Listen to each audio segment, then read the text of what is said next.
Our thoughts will influence the way we see, influence the way we talk, influence the way we approach, and influence the way we respect and love toward others. Mainly, thoughts are very strong. Those can lead us to either be blessed or cursed. Those can lead us to either be won or lost. Those can either strengthen us or weaken us. Those can either give life to us or they can throw us into death. So be careful, my children. Save your thoughts from the unwanted and dangerous thoughts which will harm us. If our thoughts are corrupted, that leads to the corruption of our words, deeds, and eyes. So be careful about your thoughts, my children. Those should be in the way of truth and love of God, always. Now we will see how our thoughts should be toward others. Our thoughts should be such that they meet the other person's expectations and demands in all the good things and necessary things. It means, for example, if they loved you and are expecting some love from you, think that you have to love them as you love yourself. You have to be thankful to them, and you have to follow the commandments of God toward them. After that, try to show grace upon them to glorify God. For that, your thoughts should meet their expectations and demands towards you. Even though they did not love you, you must love them and you must forgive them. We have to think in the way of justice, in the way of thanksgiving, in the way of loving and forgiving, in the way of showing grace upon them, and in the way of God's law and commandments toward the people. Try to fulfill their good and necessary expectations and demands. Our thoughts should be holy. Whenever our thoughts are holy, then our eyes will be holy, our words will be holy. If our thoughts are evil and impure, we will be corrupted throughout our words, eyes, and deeds. When our thoughts are holy, other people feel comforted and loved when they talk with us, spend time with us, love us, and build good relationships between us and them. Our thoughts should be in the way of thanksgiving. We have to remember, analyze, and understand the things, people, and surroundings. We have to remember, analyze, and understand people's good things, love, and dedication towards us, including unseen and silent love. Then we have to act accordingly toward them. That is the law and thanking towards them. Our thoughts should have to measure the people's good things and love towards us correctly. It means we have to undergo a deep watching, understanding of their good things, love, and dedication towards us. After that, we have to estimate their eligibilities to receive from us.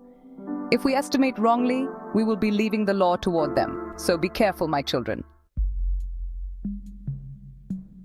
Act with wisdom. After taking the right measurements of the people's good things and love towards us, take the right decisions at the right time. Try hard to meet their good expectations and demands, although they are not deserving that much love and good things. Our thoughts should be such that those should use standard units of measurements and standard methods of measurements. It means we have to measure the people's good things and love with the same standard units and standard methods of measuring as that of the people done towards us. But don't be against God's commandments and His laws. Our thoughts should be such that those will be forgiving all the people at all times, without any partiality or familiarity. Because our God, Jesus, had forgiven all our sins by His holy blood, it is a commandment of the Lord that we must forgive all people at all times without any partiality. Forgiving is a great quality of God. Forgiving people makes us loved by the people. Forgiving people is not an option but a commandment of God. So our thoughts should be in a forgiving nature, but not like an enemy. Our thoughts should be such that blessing, encouraging, and supporting the people in all the good things and necessary things without selfishness. It is a great thing, my son. It reflects your maturity and love. Our thoughts should be such that understanding the present, past, and future situations, physical and mental conditions of the people and their behavior, things. These are necessary to love them, to take a right decision and judgment for them.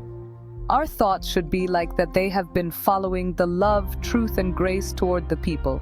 Then only we are able to satisfy them with all the good things.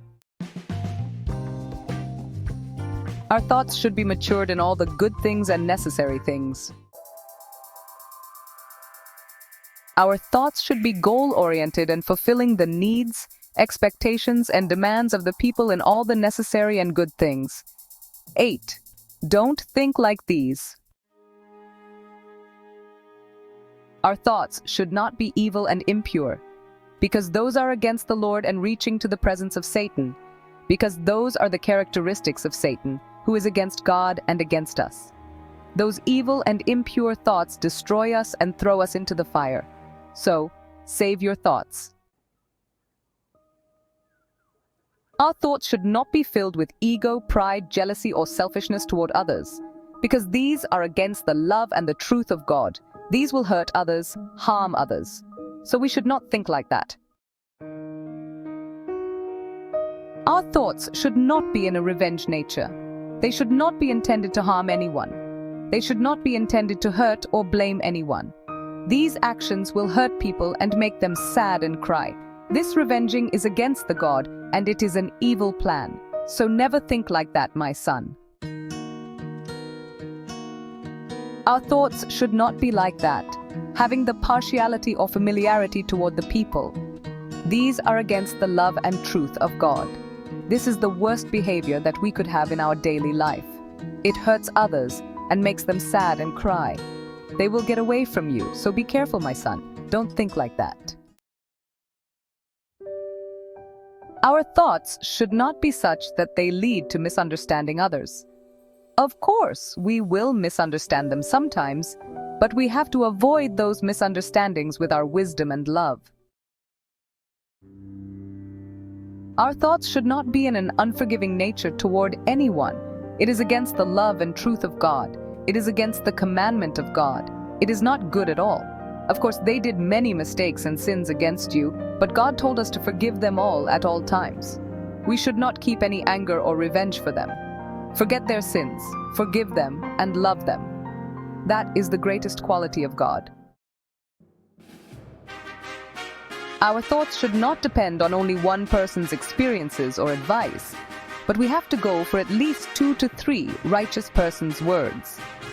After that, collect a couple of good decisions from them, and from that, select the best one to follow. Our thoughts and decisions should not be based on the outer exhibitions, outer character, or outer emotions of the people. Because their inner character may be wrong, their private character may not be good. They may be hypocrites. So, act with wisdom, my son. Don't trust all their words, don't trust all their emotions, don't trust all their outer character at all times. Trust the reality, trust the true emotions. For that, you have to be well matured in all things. And act with wisdom, my son. Remember these lines. Our thoughts should not be like that, cheating the people, harming the people, hurting the people. Our thoughts should not be like that, to perform the false words, actions, and to perform the false witness about anyone. The God will hate these things. These are the characters of Satan. So leave that one, my son. Be honest, be humble, be trusted by the people and God. Our thoughts should not leave or forget the law, limits, and boundaries toward the people. We have to perform well-balanced thoughts and deeds towards God and people. So be mature and be wise, my son. Our thoughts should not be thankless toward the people and God. It hurts the people and makes them sad, cry. God hates that thankless nature. It is against the truth and law of God. So we must be thankful to the people and God, always. Remember these lines, my children. Our thoughts should not intend to make or show others as bad in front of the people. We should not intend to blame others unnecessarily. We should not try to descend others unnecessarily. We have to follow the ethics and morals of God toward the people. Our thoughts should not be like that, underestimating or overestimating one's values and eligibilities to be deserved something from us, and simultaneously leaving the ethics, morals, and law toward another one. It is against the law of God, and it is thankless. So, my son, be wise, be mature, and think, act accordingly.